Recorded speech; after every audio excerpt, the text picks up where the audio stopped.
Hey guys, welcome to another episode of Better Body Radio, and I am joined on the Better Body Radio show today with Coach Mark Doherty. Mark, how are you doing?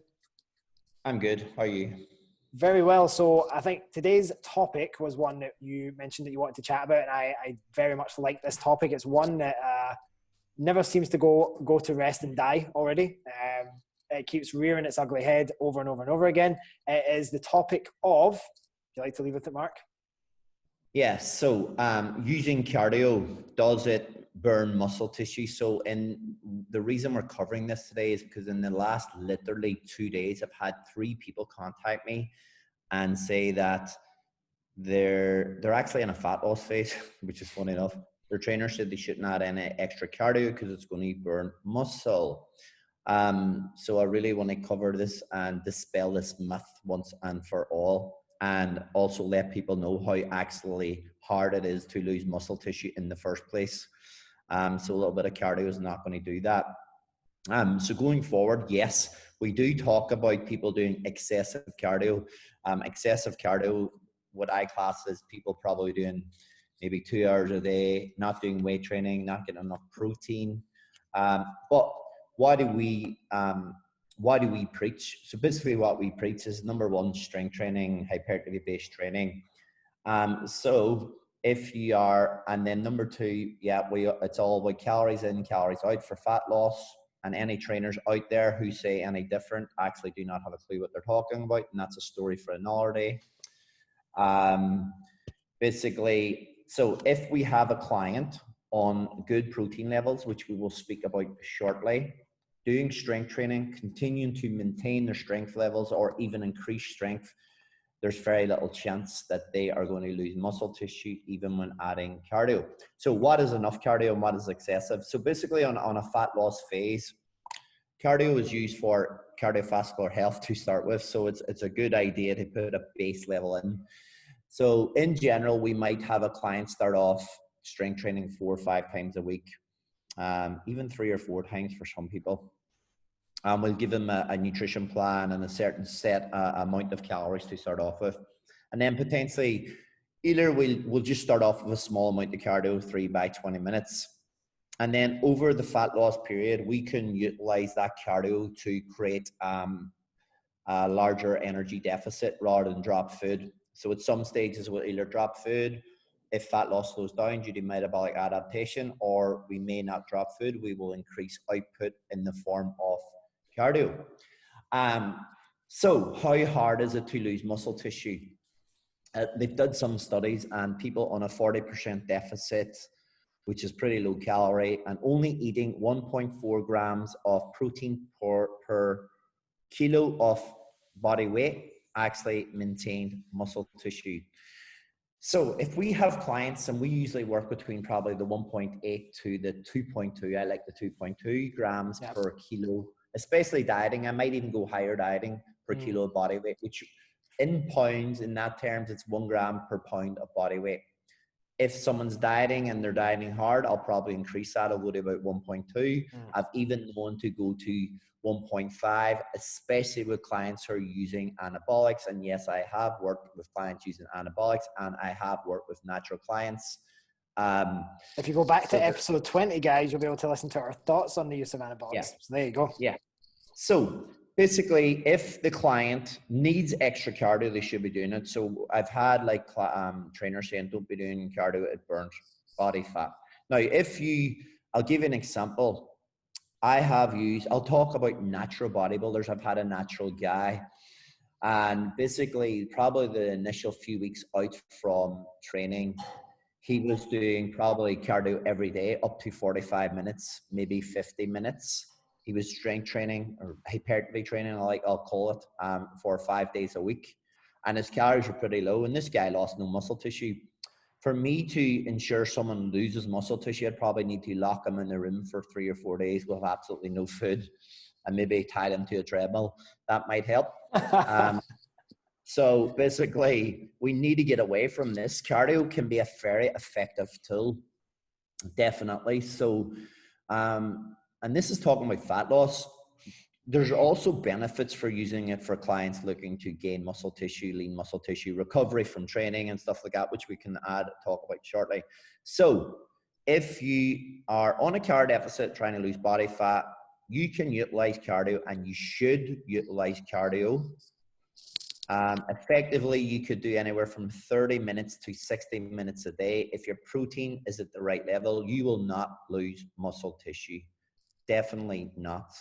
Now, in saying that, I would be very careful of what type of cardio I did near the end. Now, if it's a general population client and they've plenty of body fat, I wouldn't worry too much. If it's a contest prep guy and he's super lean, he's getting really lean, and he has more chance of losing muscle tissue, then I will not do HIIT or interval or moderate. I tend to do more low intensity, steady state cardio. So other than that, most people I have, most clients anyway, doing steady state cardio and use that as a tool. I usually keep the heart rate between about 120 and 140. And it's pretty beneficial for fat loss. And even when we come out of the fat loss phase, and if we have a client that wants to do lean mass gain and put on lean muscle tissue, then we might refresh the cardio out, but I potentially wouldn't even take it out completely. I would keep in like a base level of 3 times by 20 to 30 minutes because of the fact that it improves cardiovascular health. It's going to help your recovery from weight training. So it's pretty beneficial. So that is what I have to say on the issue. Yeah, I think there's not too much for me to add there. It's a pretty comprehensive summary. I think, like you said, Mark, there's lots of benefits to doing it. If I even look at some of the stuff that I've done with myself and with my own clients going through both muscle gain and fat loss phases, I definitely agree with this idea of having a base level of cardio, because a lot of people forget that, your cardiovascular system, especially your aerobic pathway, is kind of like the base pathway for all your energy systems. And if that's working well, then blood flow is going to be better, i.e. you're going to get better contractions and muscular pumps. Nutrient delivery is going to be better, which means you're going to get more nutrients into the cells while you're training, while you're recovering. And you're going to improve what's called mitochondrial density. And obviously when you've got a high density of mitochondria, these are obviously the powerhouses of the cell. So if you want to be able to produce a lot of energy and also utilize energy effectively, you're going to need a decent amount of mitochondrial density. You get that by doing, like Mark said, that kind of lower stress aerobic work. If you want to get better at fat oxidation, utilizing fat for energy, then having a good aerobic base is also pretty damn useful as well. I think to your other point, Mark, about when is the right type of cardio, I agree. I think a lot of people will often look at these guys who are assisted, taking anabolics and all sorts of other things, and like, well, why can those guys just do HIIT like almost like all the way up to like 2 to 4 weeks out from a show or a photo shoot or whatever else? Well, you've got to remember these guys are hugely assisted as far as their recovery capabilities go. And so as far as the benefits of low steady state cardio, both from a energy expenditure point of view, but also just the fact that it's such a lower stress on the body, one of the biggest considerations we're always going to have with any form of training, split or balance is, can you recover sufficiently from what it is you've imposed on yourself?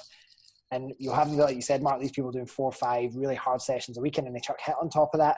Is that really is the juice worth the squeeze in that instance where you're kind of just eating into your recoverability?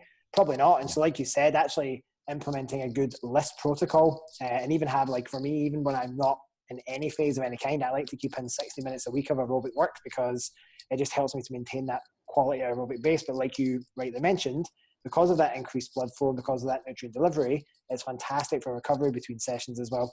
I think for natural trainees, I would say the 2 best types of cardio that I would ever implement would be either like not necessarily HIIT intervals, but more like a lactate threshold intervals, which is kind of like 10 seconds, 15 seconds all out, but big pieces of recovery.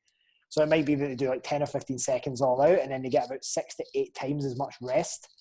But I would have them doing some active recovery in that time. So like, some mobility, maybe some like farmers carries, things like that. Just stuff that's going to keep the heart rate kind of really low and steady. Or like you said, if they're willing to tolerate it, it's the long, slow, steady stuff. So, getting on the rower, the bike, the Stairmaster, and just going at a nice steady pace, being able to hold a conversation is going to be super useful. So yeah, I think like you said as well, to lose muscle is so bloody hard. I just think this is kind of when people start to try and major in the minors rather than just focusing on, nailing the process. For any of you out here who do listen to this and you've ever had trainers tell you that, doing cardio is going to be catabolic, it's like cannibalism for the muscle tissue, it's nonsense. It's just so much nonsense. Like Mark said, muscle is hypertrophy is a signaling dependent process. So as long as you're doing your resistance training, as long as you're recovering well enough, and as long as you're getting sufficient protein, then you're all good. And like you said, Mark, I think one of the biggest mistakes I've seen people do is just doing the shotgun approach, chucking all the cardio and the steps at it right from the get-go, rather than, like you said, keeping a base level all the time, and then from there being able to taper up or down depending on which phase of your dieting you're going through. Yeah. Perfect. Yeah, so I think that, that covers our thoughts on cardio and whether you will hemorrhage muscle as a result. Yeah, so get it done. If you're watching this, get your cardio done. Stop complaining. Yeah, Jesus. Okay, cool. I think that's that covered. Thanks very much, Mark. Until next time. Okay, catch up soon.